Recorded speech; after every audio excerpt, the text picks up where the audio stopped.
O livro que vamos apresentar agora é O Alto Filodemo, que foi o tema da palestra do Virgílio imediatamente antes do almoço. O Alto Filodemo é um texto de Luís de Camões, é uma peça de teatro que foi escrita por Camões no Oriente e que foi estreada em Goa, e é uma peça de teatro sui generis, aliás, como tiveram a oportunidade de verificar, pelo menos quem ouviu a intervenção do Virgílio teve a oportunidade de verificar que não é uma peçazinha de teatro.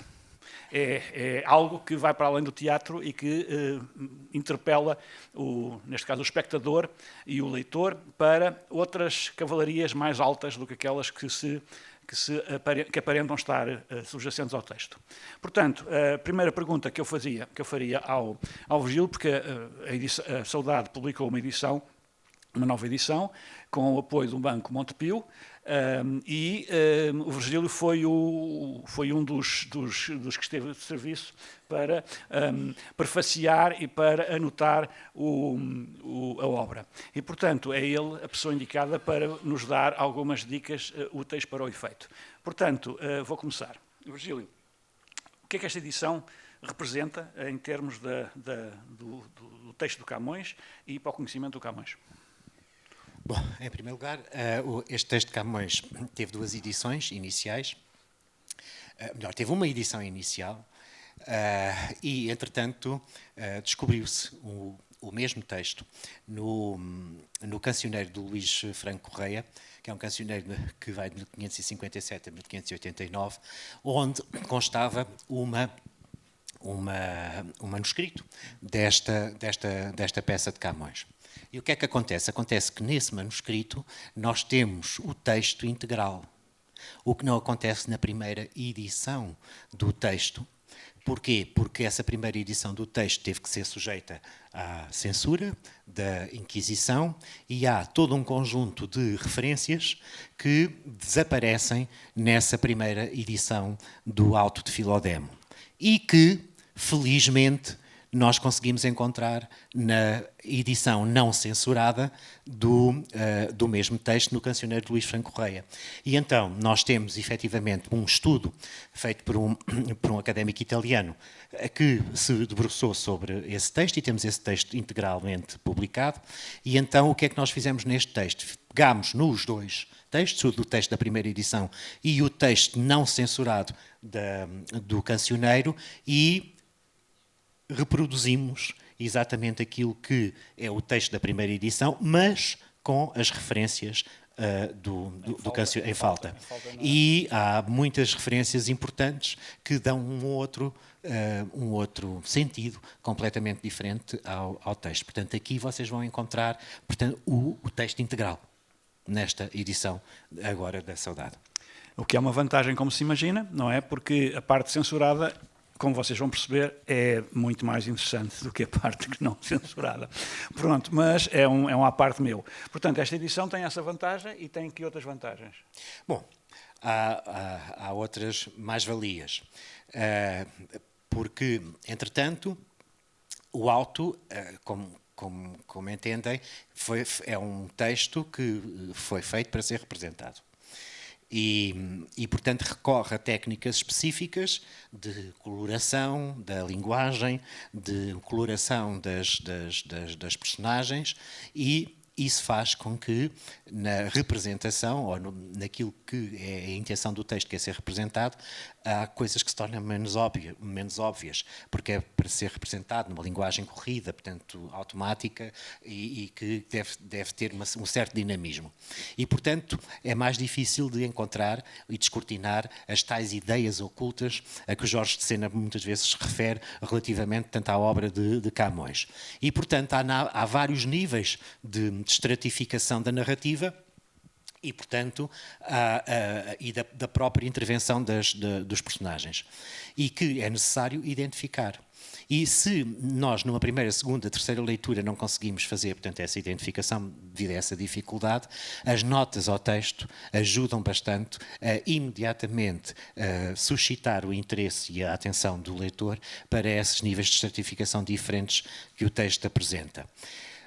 Parece uma narrativa humorística, há muitas partes que dá vontade de rir, Portanto, nesse aspecto é ótimo fazer essa leitura, mas ao mesmo tempo apresenta-se como um texto muito sério. Um texto de uma complexidade enorme, que contém elementos simultaneamente humorísticos, mas também elementos muito fortemente trágicos, em simultâneo. Um texto onde se produz uma crítica social aos valores ético-morais da época que estavam a ser, portanto, usados e que são bastante criticados, onde se expõe toda a hipocrisia existente na sociedade, se revelam os interesses vis das pessoas em confronto com a integridade dos valores, que são tocados, esses valores tocados e movidos pelo amor, não submetido às leis do mundo. E é o caso do personagem principal que dá o nome ao auto, que é o próprio Filodemo. Esta é a questão, as questões fundamentais. Pronto, e vocês vão verificar que o Camões regressasse, estivesse aqui na plateia e tivesse acesso ao livro, diria, mas eu não escrevi tanto. Sabem porquê? Porque se compararem o texto com as anotações que foram adicionadas ao texto e que são fundamentais para perceber o texto, porque dão o contexto, não é? Fornecem o contexto, vocês verificarão que essa parte é muito superior em número de páginas ao texto do próprio Camões. Porque é mesmo fundamental explicar-se tudo tintim por tintim, porque senão tudo aquilo é mera literatura, mais nada. Não é? Portanto, e como já vimos, não, tal como no caso do Quixote e noutros casos, que eu já vou fazer a pergunta e você vai dizer, tal como noutros casos, este tipo de obras aparentemente literárias vão para além da mera literatura. Não é?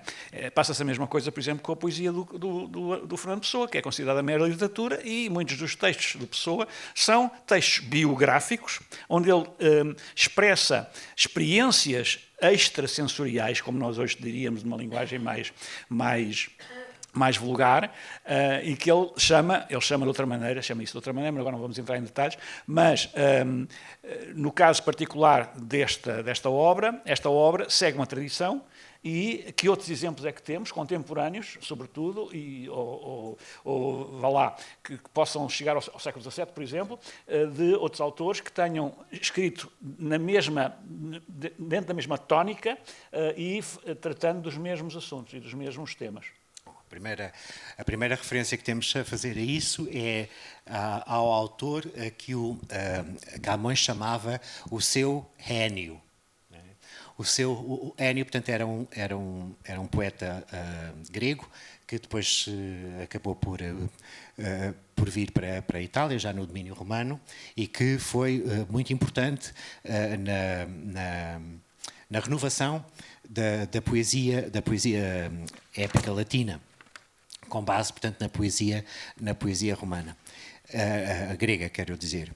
E, portanto, o Camões chamava, portanto, a esse autor, que ele admirava de uma forma sem limites, o seu Hénio, portanto, aquele que o inspirava, portanto, na época. Quem era esse seu Hénio? Era Bernardino Ribeiro, o escritor da Menina e Moça.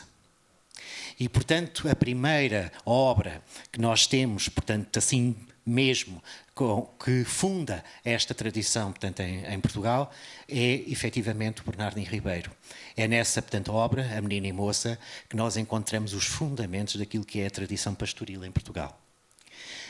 E logo de seguida, temos um outro autor extremamente importante para esta época e que nos dá a noção exata das transformações que existiram na sociedade portuguesa e no projeto templário e da Ordem de Cristo na época, que é o Fernão Álvares do Oriente, com a novela pastoril lusitânia transformada.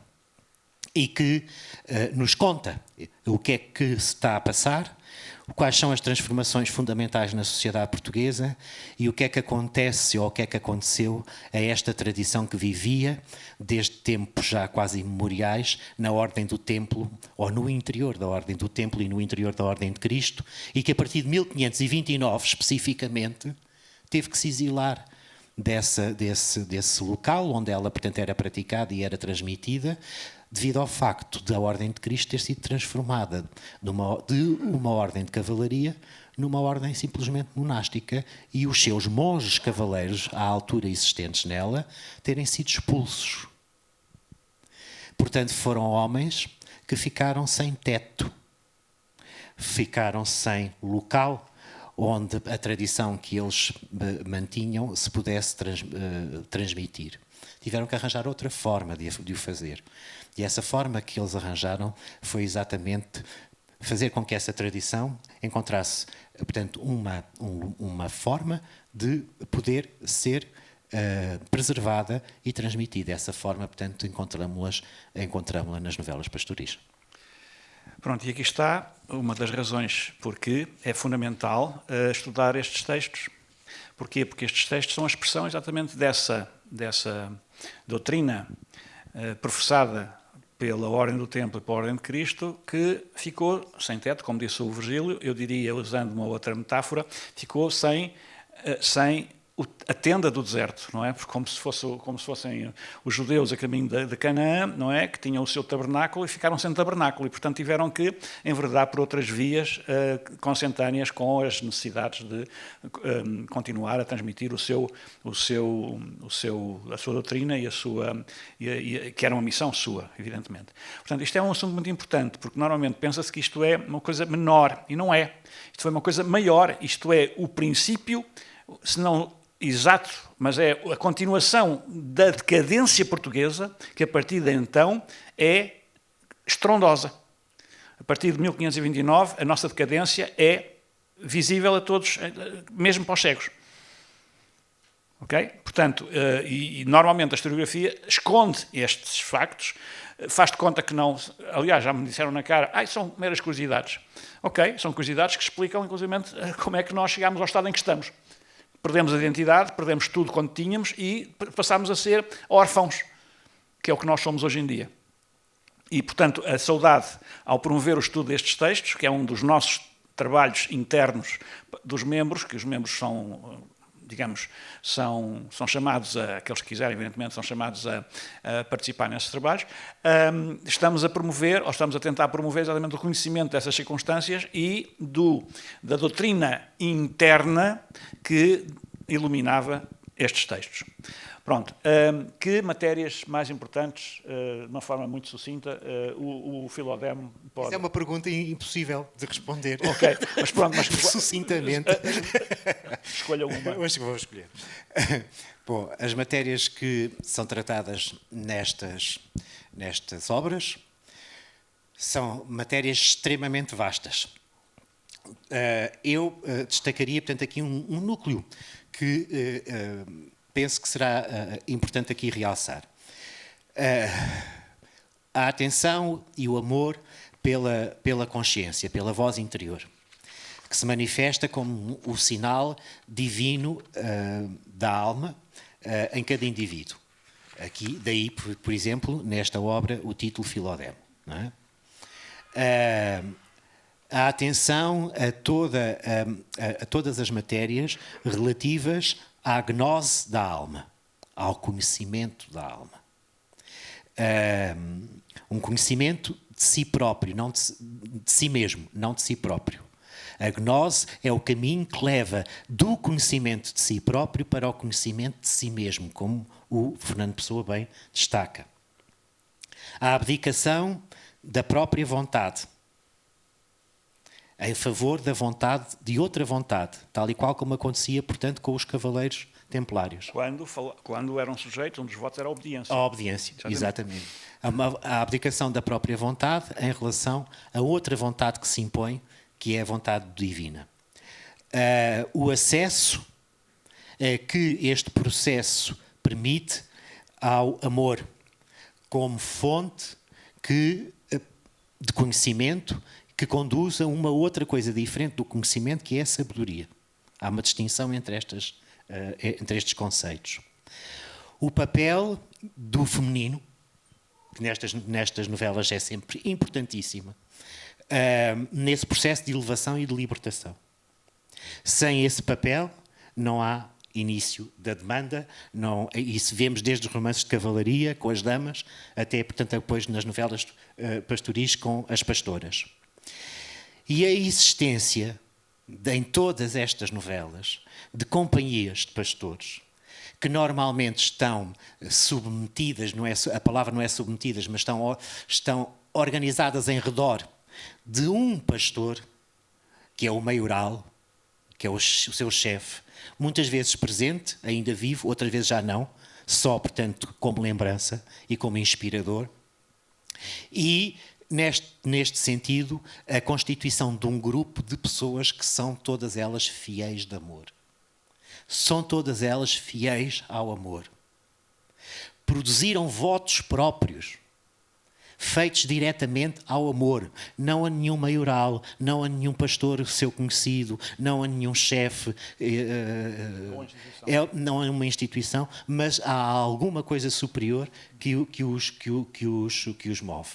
E, portanto, é isto que eu iria salientar, porque é isto que acontece nestas obras, e mais, há outra coisa que eu não posso deixar de dizer, é que nestas obras nós temos descrições das iniciações espirituais a que estes personagens estão submetidos. Não é aquela iniciação que nós ouvimos falar correntemente. É uma iniciação que vem diretamente do alto, que toca diretamente do alto no indivíduo e que o transforma, de tal forma que nem as ovelhas os reconhecem depois de serem iniciados. É engraçado. É por isso que se chama ovelha. Exatamente. Portanto, era isto que eu queria deixar aqui, para, portanto, vocês poderem, portanto, como elementos de reflexão, sim, para poderem ler o Philodème nesta perspectiva. Portanto, eu vou só acrescentar uma pequena nota. Vocês ouviram também a comunicação sobre o Dom Quixote do Rémy Boyer, e o Dom Quixote também chama a atenção para a importância dos nomes das personagens, não é? Bem, nós temos também esse problema. Nestes textos temos imensas personagens com nomes extravagantes, que evidentemente não são extravagantes, eles têm um sentido, por isso é que estão lá e não são nomes comuns. Muitas vezes a chave está à nossa frente, nós somos cegos. Porquê? Porque nós fomos destituídos do entendimento destas coisas e sabemos muito sobre... Com legitimidade, não estou a dizer que não temos legitimidade, nós sabemos muito sobre política, sobre futebol, sobre economia, mas não sabemos sobre as coisas fundamentais que podem gerir isso de uma forma mais escorreita e mais justa, que é exatamente aquilo que nos pode iluminar o nosso percurso individual. Porque costuma-se dizer muito que a primeira revolução é uma revolução interior, não é exterior. Pois é exatamente aí que estamos. A primeira revolução é interior. E estes textos conduzem exatamente a essa constatação de que a primeira revolução é interior. Sem essa não há outras. Porque pode haver várias, não é? Bem, mas eu quero só chamar a atenção para um nome que aparece num texto associado ao Castelo de Almorol, que é um romance de cavalaria, não é um romance pastoril, é um romance de cavalaria do século XVI, o Palmeirinho de Inglaterra, que teve uma longa tradição, são 12 livros, alguns de autores espanhóis, porque depois eles continuavam uns aos outros, como acontecia, aliás, com muitos dos nossos textos também, a dama, a figura feminina chave de tudo isto, que há uma figura feminina chave, pode não ser, e essa é a questão, pode não ser uma mulher, normalmente não é uma mulher. Portanto, quando se fala do papel da mulher nestes romances, se calhar não se pode falar disso, pode-se falar do feminino, ou do eterno feminino, e não da mulher.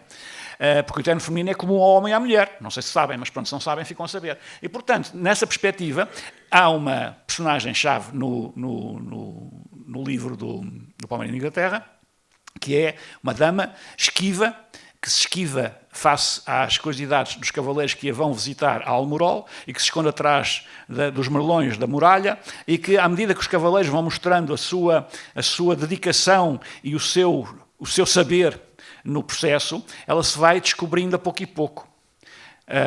E essa dama tem um nome muito curioso, que é Miraguarda. E, portanto, é a chave de tudo o resto, ou seja, ela é a guardiã da visão. Portanto, a questão que está, em primeiro lugar, nestes textos, é uma questão de visão. Eu poderia dizer até, para terminar, visão com V maiúsculo. Ok? Portanto, são assuntos muito curiosos. Nós, na Saudade, tratamos estas questões. Evidentemente, há um grupo de trabalho que se dedica a estas questões. Fazemos muitas vezes reuniões por Zoom para tratar destas questões e para trocar impressões e para trocar experiências e para trocar, digamos, algumas informações que cada um de nós vai obtendo sobre cada um dos textos que está a trabalhar, porque as pessoas estão a trabalhar sobre textos habitualmente, escolhem um texto e depois trabalham. Há centenas de textos, portanto há textos para muita gente, não é preciso estarmos preocupados porque não vamos trabalhar sobre os mesmos textos, certamente.